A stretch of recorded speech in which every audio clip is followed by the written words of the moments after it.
Sa nakaraan ay natapos tayo kung saan tumungo na nga ang ating bida at si Jihyun sa Northern Lights Guild at sinabi sa kanila ng bantay na mag-antay nga lang daw sila sa loob ng isang silid, ngunit nang nasa loob na sila ay nagtataka si Jihyun kung bakit tila walang ibang tao doon.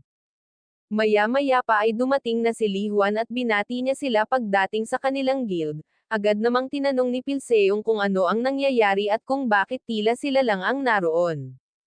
Ngunit walang naging tugon si Lee Hwan, kasabay noon ay pinalibutan sila ng ilang mga lalaki na may dala-dalang sandata at sinabi ni Lee Hwan na magpapatuloy na nga raw sila para maging official na miyembro na silang dalawa ng Northern Lights Guild. Sa pagpapatuloy habang pinalilibutan sila ng maraming lalaki ay tinanong ni Pilseong si Lee Hwan kung sa ganoong paraan ba nila ginagawang miyembro ang isang hunter sa pamagitan ng pagkulong at pagbantaan para sumali sa kanilang guild.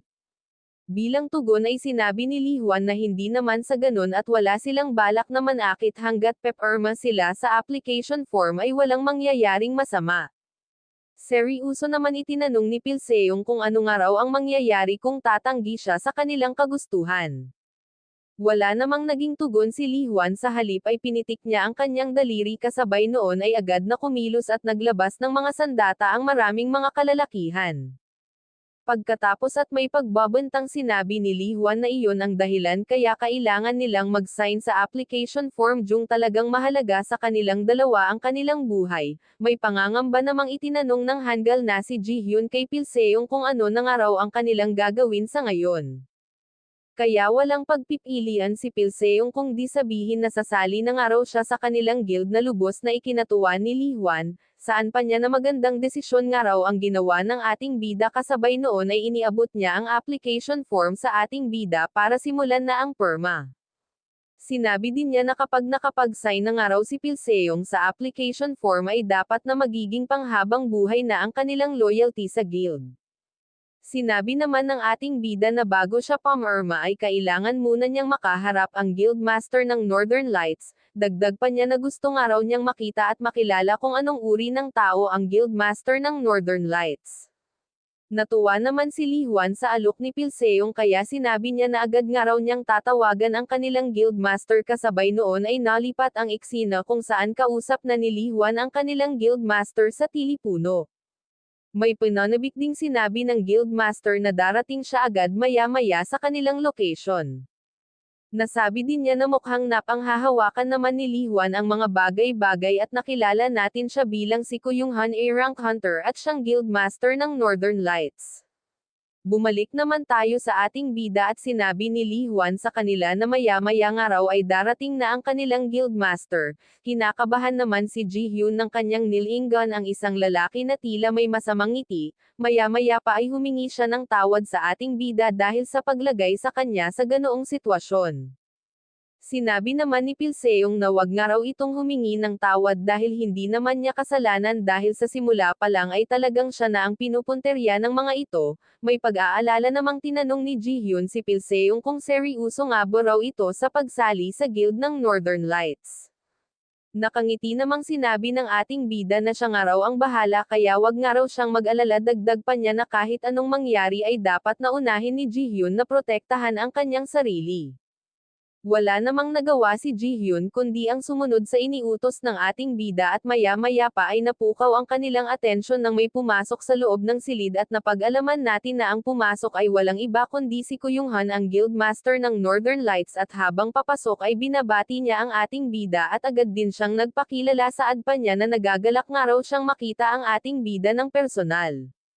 Yumukod naman ang lahat ng mga kasamahan ni Lee Hwan nang dumating siya bilang tanda ng paggalang. Agad namang itinanong ng ating bida kung talagang siya ang Guildmaster ng Northern Lights. Ngunit makikitang tila nainis si Lee Hwan sa uri ng pagtatanong ni Pilseong at agad niyang sinabi na rumspito nga raw siya sa kanilang Guildmaster, gayunpaman ay agad din siyang pinatigil ni Kuyung Han at sinabi na okay lang iyon. Saad pa niya na malaki nga raw ang kanyang inaasahan mula sa ating bida. Nagtanong namang muli si Pilseong kay Kuyung Han kung sa ganoong paraan ba nila ginagawang miyembro ang lahat ng tao.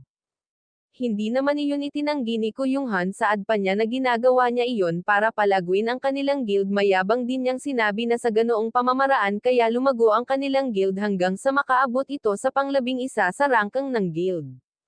Saad pa niya na hindi pa nagiging pang-10 ang kanilang guild sa kadahilan ng wala silang S-rank hunter na siyang pangunahing kailangan para umangat sa ranggo. Sinabi din niya sa ating bida na kung hindi nga raw siya nagkakamali ay mayroong potential si Pilseong na maging S-rank kaya nga raw sinusubukan nila siya ma-recruit sa kanilang guild. Saad pa niya na kung sasali ang ating bida sa Northern Lights Guild ay siguradong lalago ng higit ang kanilang guild at makakatanggap nga rin daw ng reward ang ating bida. Ngunit nagulat ang lahat ng sabihin ng ating bida kung iyon na ba ang lahat ng kanilang sasabihin bago sila mamatay. Lubos na nagulat si Kuyunghan sa sinabi ni Pilseong habang si Li Huan ay labis na nagalit sa katagang binitawan ni Pilseong. Agad namang lumapit ang isang kalbong lalaki na may sunglasses at hinawakan sa balikat si Pilseong saad pa niya na kanina pa nga raw nagiging bastos ang ating bida sa kanilang lahat. Ngunit laking gulat niya nang biglang hawakan ni Pilseong ang kanyang kamay at agad siyang binigyan ng isang sulidong siko sa kanyang mukha na naging dahilan ng kanyang pagkaupo sa lapag. Nagulat naman ang lahat sa hindi inaasahang pangyayari at hindi makapaniwala na sa isang atake lang ay agad na natamba ang isa sa kanilang kasamahan. Galit namang tinanong ni Li Huan si Pilseong kung ano nga raw ang ginagawa niya. Ngunit natigilan siya nang sabihin ng ating bida na hangal nga raw siya. Saad pa niya na tinatawag nilang pang-11 sa rangkang ang kanilang guild sa bansa ngunit pinagbabantaan naman nila ang mga tao. Itinuro din niya si Kuyunghan at sinabi na walang-wala nga raw sila ngunit sila ay mga masasamang tao na nagtatago sa likod ng mga hunters. Lubos namang nagalit si Li Huan sa pangdaduro ni Pilseong sa kanilang guild master saad pa niya na kung ano nga raw ang karapatan ng ating bida para gawin iyon. Dagdag pa niya na kailangan nga raw niyang turuan ng leksyon si Pilseong dahil sa kanyang ginawa. Kasabay noon ay agad niyang ginamit ang kanyang kakayahan na ice na tinawag niyang freezing grasp. Nagulat naman dito ang ating bida dahil hindi niya iyon inaasahan. Saad naman ni Li Huan na patitigasan nga raw niya ang ating bida dahil sa ginawa nitong kalapas-tanganan sa kanila. Kasabay noon ay tinamaan na nga ng kanyang atake si Pilseong at makikitang tila ininda niya iyon ngunit lubos na hindi makapaniwala si Li Huan sa kanyang nasaksihan at makikitang hindi man lang nagalusan ng kahit kaunti ang ating bida mula sa kanyang atake. Kasabay noon ay mabilis na kumilos si Pilseong patungo sa kanya na lubos niyang ikinabahala. Nasabi din niya sa kanyang sarili na masyado nga raw siyang nagpabaya at habang papalapit si Pilseong sa kanya ay naghahanda ito ng isang atake at kanya ding nasabi na masyado na nga raw huli ang lahat dahil minamaliit nila siya kasabay noon ay isang napakalakas at sulidong suntok ang tumama sa mukha ni Li Huan na siyang naging dahilan para magdugo ang kanyang ilong at mabasag ang kanyang salamin. At sa lakas ng ataking pinakawalan ng ating bida ay agad na nawalan ng malay si Li Huan. Hindi naman lubos na makapaniwala si Kuyunghan sa kanyang nakita dahil kahit na hindi combat ang specialty ng ating bida ay nagawa pa din niyang mapatamba si Li Huan na isang A-rank hunter gamit ang isang atake lang. Naisip din niya kung tinatago nga lang ba daw ng ating bida ang kanyang tunay na lakas.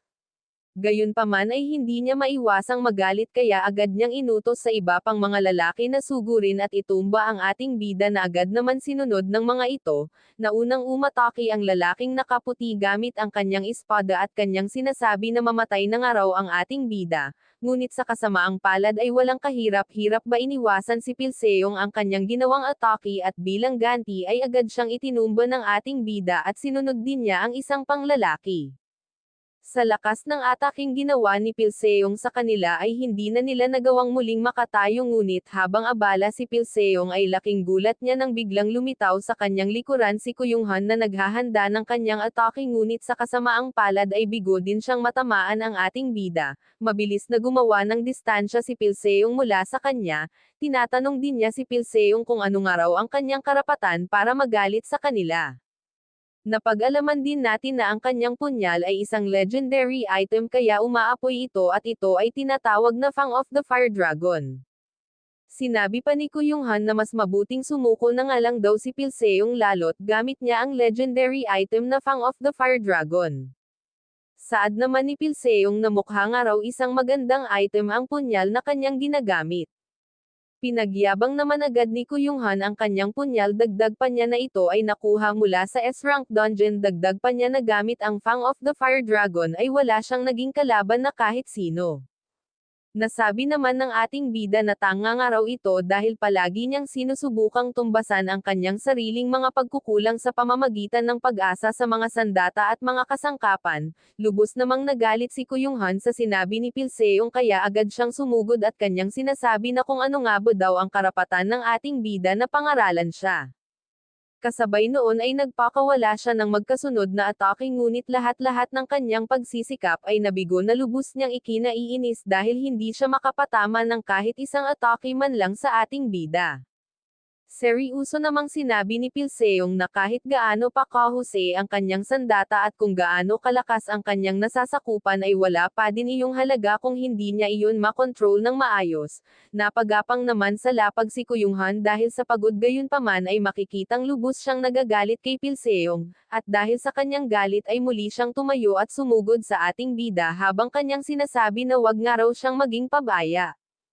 Kinuha naman ni Pilseong ang espada ng isa sa mga lalaki at kanyang ginamit para pangsangga sa ataking ginawa ni Kuyong Han at nang magtama ang kanilang mga sandata ay lubos na hindi makapaniwala si Kuyong Han na nagawang masangga ng ating bida ang kanyang S-rank item gamit ang isang ordinaryong espada.